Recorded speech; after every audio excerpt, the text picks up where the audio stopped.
stop whatever the behavior, the presenting acute behavior is, and then they'll be assessed and likely stay inpatient, which is quick, is a few days. It's look at what they've been on, what's their history, and let's start. All of this predominantly has to do with a chemical imbalance in their brain. So you guys know the sodium pump really well, don't you? You could probably talk all day about it and probably bury me with it. With psych, just think of psych that way. When you're presented, just think sodium ion pump, and I can't chemically change that. I have to get them somewhere where they can chemically change what's happening in their brain. Okay, how to establish a trusting relationship. We did a lot. Conversational with the patient. History in rapid, structured fashion. You don't want to be there all day, but you don't want to come in like a bull in a china closet. A lot of this we already do. Report the patient complaint. Here's the one. This is why they like me. When things go south in admissions, they call me. I'm the bad guy. Because I'm the one who can lay down clear structures, tell the patient what you're doing, what type of behavior is expected of him and her. We have people who come in, they have heroin on them, they are drinking Heinekens that they've smuggled in, you just can't believe it when you walk downstairs and here we are in a psych hospital and I'm having not a little Heineken, I'm having a Heineken this big because someone told me to bring it in. So I play the bad cop and I say, that's not what we're doing here. Yes, I am. This happened last week. Eileen, we need you out in the gazebo, a locked area. I'm in a locked outside gazebo area with Joe, who's drunk as a skunk and bought little nips. He's already had one, not in my presence, and the other one's about to be cracked. And I have to convince him to trust me. And I'm being a bad cop, and I'm telling him, not here. Yep, somebody told me to. They told me to bring it in. Not here. Maybe someone else. He drank a pint of Listerine because he was so desperate to have alcohol. That's how he got alcohol in his system, and then managed to bring the nips. So I had to decide in a few moments, am I going to call an alert? And that's basically what I ended up doing with him. Look, you're not going to have that here. That's not what we do here. You're here because you need treatment because you've been doing too much of that. And if you open that, I will call an alert. A lot of people are going to show up, and you're not going to have the ability to make any decisions. You need to make a decision right now, or we're going to make them for you. That is really what a lot of your patients need. Where the bridge for getting you guys there is, how do you as individuals who are providing care get to that point where you can comfortably say that to a patient, where you can comfortably kind of draw a line in the sand, be caring, treat them with dignity, but convince them that they have limited options and a good choice might be to go with you and they need to do it now. They're beyond the ability to make decisions for themselves. Protect yourself first. I think we all do that and we all know that. The nuance with this on psych calls is don't be scared. Don't be so frightened that you're hiding under the guise of protect yourself. Law enforcement is always there. They're the first one that's going to be in contact with an aggressive patient. Keep the patient from hurting himself or others. Talk the patient down.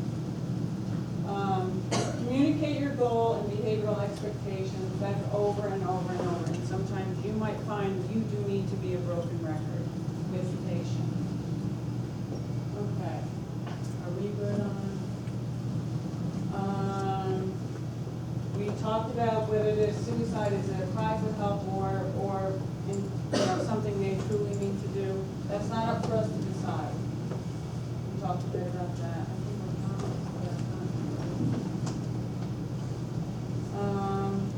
We're good. So we have the next part part of it is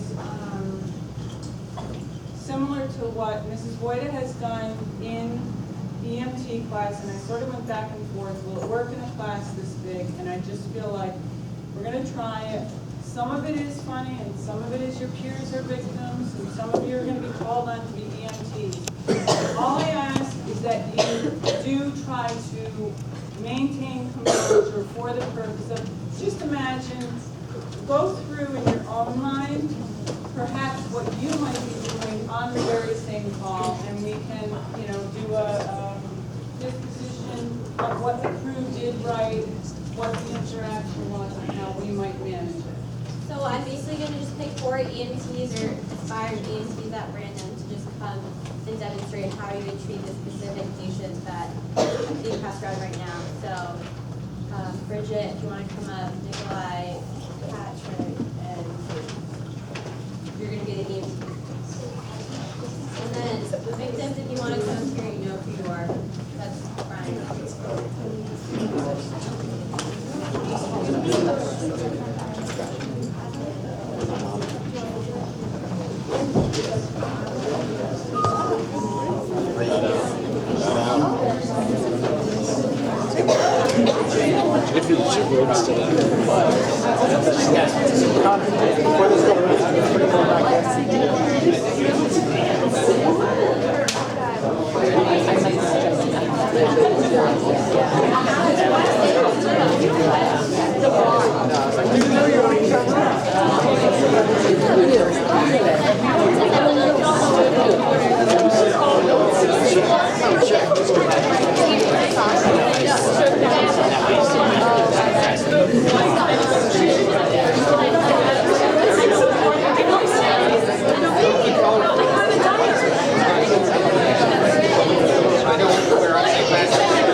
So I'm basically just going to read the first dispatch that you guys, as EMTs, would be dispatched for.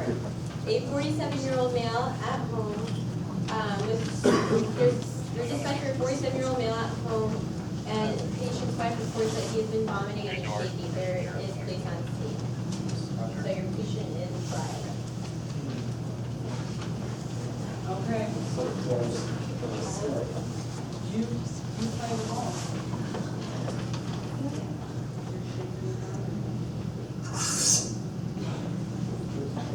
Okay, go. Hi, my name is Bridget. Can I help you? No, I don't want to go to the hospital. Well, there's something out right here. Can we help you? No, can you hand me my beer? So why did you take a seat? I don't want your help. Excuse me. No.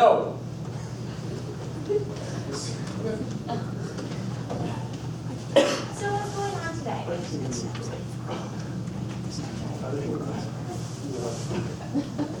How much did you drink today, sir? Have you been drinking since you woke up? 8:30. Well, it's, yeah, since 5. You ever eat fast enough those for Michelle?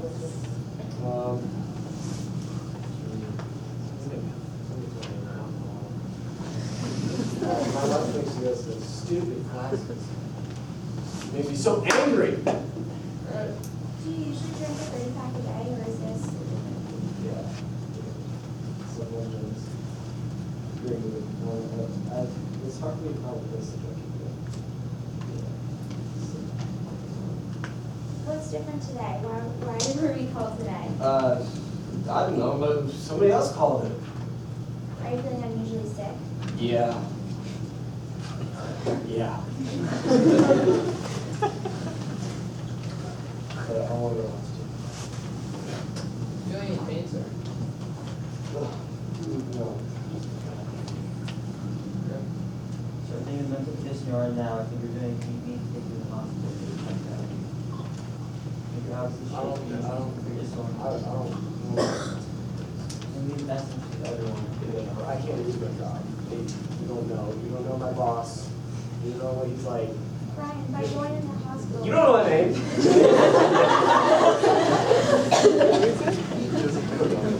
By going to the hospital, it might prevent you from losing your job. We'll give you the help you need. Fine. Fine. Fine. Okay. So, How are you? Is he in the ambulance yet? Let me get him in the ambulance. Okay. So, I'm gonna walk. I'll walk myself. okay, so Just, okay, let me be. Just, we're gonna help you walk, okay, sir? I don't need help. Yes, you do. No, I don't. No. No, don't touch me.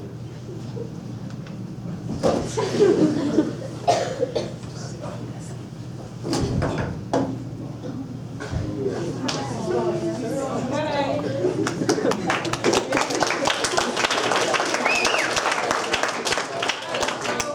Good job, you got him from point A to point B, but did, any observations here on what was good or what you may have done differently? I feel like when Brian went to sit down, like at least one like should have gone to like his level. They were all like stemming over him, so they couldn't seem like intimidating. Very good point. You have 4 strangers descending upon you in your home. Now, There was also a lot of people all at once. It seemed like there was a lot of questions coming from all different places. He's probably very disoriented. If he was so focused on one person, it'd be easy to see better. and do we tend to do that on scene? That happens on scene all the time, right? It happens. It's kind of the nature of the beast. So yeah, you might want to look to see who the patient might be interacting with a little better out of the crew, or you may send a sacrificial lamb. Your turn, I went last time, and the rest are kind of hanging back. Do you have a question? But I just like reread the dispatch and it said that like his wife was there. So he could have like found his wife and like asked her about his past medical history. Anyone else notice anything? Well, I really liked the way your crew eventually had a better and better rapport with your patient. It was nice the way you kind of talked him down. Personally, I'm a little more conservative, and I think upon meeting him, and when he began to yell at you, I would have asked the police to step forward, at least a little closer, wherever they were. Certainly when he threw the beer can, that's a pretty aggressive behavior, and I wouldn't have had anything to do with it from that point on. I thought Brian did an excellent job of being very realistic. I mean,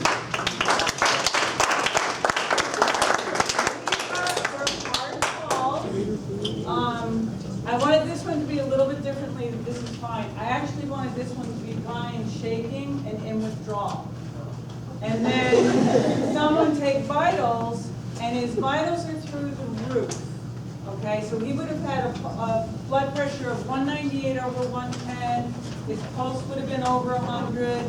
The reason why, and it's fine, because these are all, it's fine that it went that way, is when you come on scene, and it's, especially if it's an unknown medical, size your scene up, there's multiple pill bottles, maybe put someone in charge, get the pill bottles, get a sense of what's there, are there liquor bottles? If the person's in withdrawal, one of the first things you'll see is an elevation of their autonomic nervous system. And the point I want to make about that is alcohol is a depressant. If I drink a pint of liquor a day for 30 years, my body's depending upon it. It's depending upon that to slow me down. My heart rate, my respirations, my blood pressure. If I abruptly stop it, it's like taking an Amtrak train out here and having no brakes on it. It's like a freight train running with no brakes. That's what happens to their autonomic nervous system. And it is a medical emergency, and they can seize. So, good job, crew. Thank you.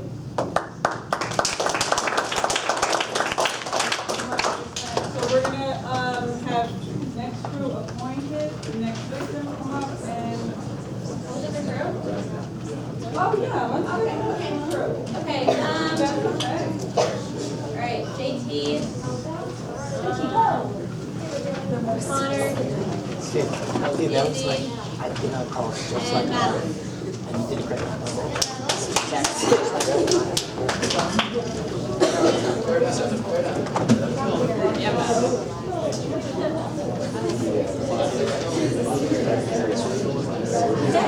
All right, so we're gonna dispatch the call. Listen up, you guys, here we go. So you were dispatched for a 16-year-old male at a house party who was intoxicated in town. Call was made by a friend, possible intoxication, police are on scene. Okay, ready? Go time.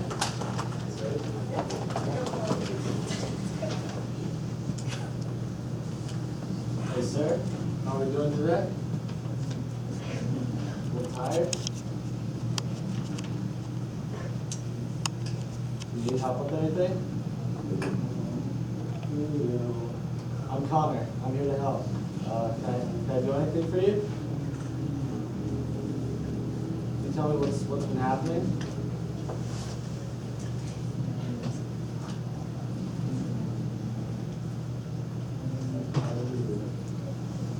You feeling all right?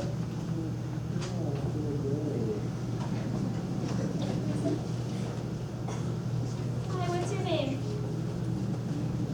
Do you know where you are? Do you remember anything that happened before this? Brian, do you know how, did you drink at all? You don't think so?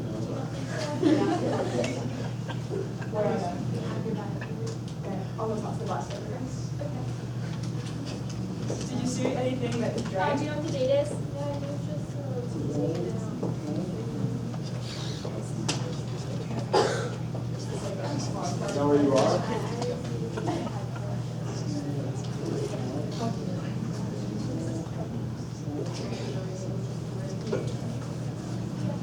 Yeah. Do you remember how many beers you drank?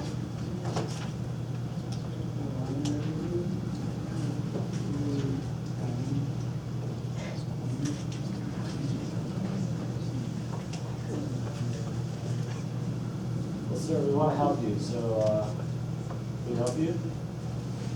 Can we get you in the ambulance? We have an ambulance that we can take you to the hospital if you stay during this ambulance with us. You want to sit up for us?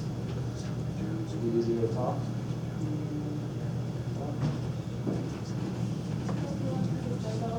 What are his Yeah. vitals? His vitals are within normal.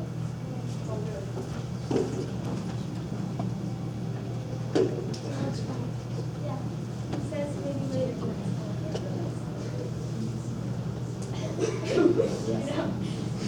So we're gonna bring the stretcher and you're gonna hop on it for us, okay?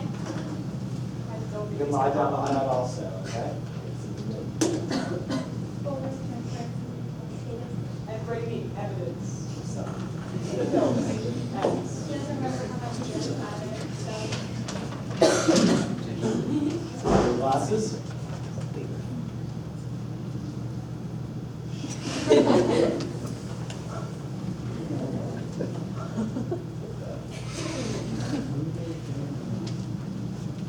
We're here to help. So we want to get you on the ambulance and get you better at the hospital. Are you okay with that? Can we help you up?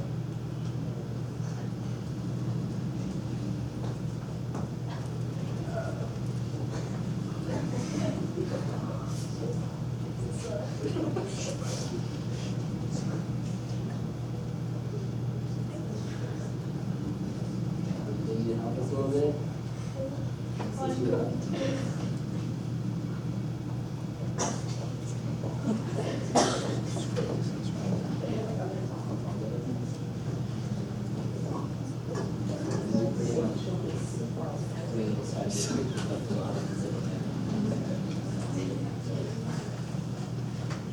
Good job, girl.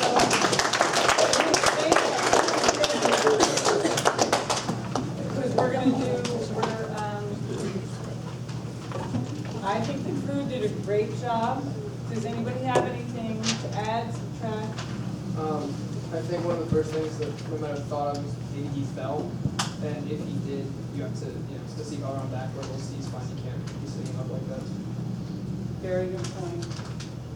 Instead of trying to get him to sit on the stretcher, which would probably be really hard he's like lifting dead weight, he's breathe. That's also a good point. How are we gonna get him from 20? He's like a flaccid, 140 pound. So Connor, you get text by a good friend that's at the party. Is Nick okay? What are you gonna do? I don't know what you're talking about. I saw you there. I Is didn't he see- okay? I didn't see you there. I saw you. That's absolutely gonna be part of a call like this. We get calls with some relative frequency. Somebody's out of town, the kid decides to have a party. They only invited 5 kids, and now there's 30 kids and beer all over the place. Does that happen? Yes. Very good point, Mrs. Boyda. Izzy, what are you gonna say? Izzy, is Nick okay? Don't respond. Yeah, I wouldn't respond, or I'd say I can't release any information. JT, you get text. What are you gonna say? I'm pretty much saying the exact same thing this year. Very good. And you know what we do at the hospital? Is I can't confirm or deny. Because you're not, almost if you're saying I can't release any information, you're almost giving a little tiny bit of a confirmation that this person was in your care. We get a lot of celebrities at the hospital. And you know what? Then people call up and it's sort of like, I'll have what she's having. I'll be there because he's there. When is he coming? When is he leaving? Where is he? What program? Can't help you. So I can't confirm or deny. And if it's your friends, they know. Don't put me in that situation. Right? Anything else? I think Connor did a really good job approaching Nick. He got down to his level and he did a good job. Anybody else? I would just be a little more aware of scene safety, especially if you have 20 kids at a party. You can get in there theoretically all drinking. You have to be more aware of the fact that they could get violent to potential police there. So I just want to show you quickly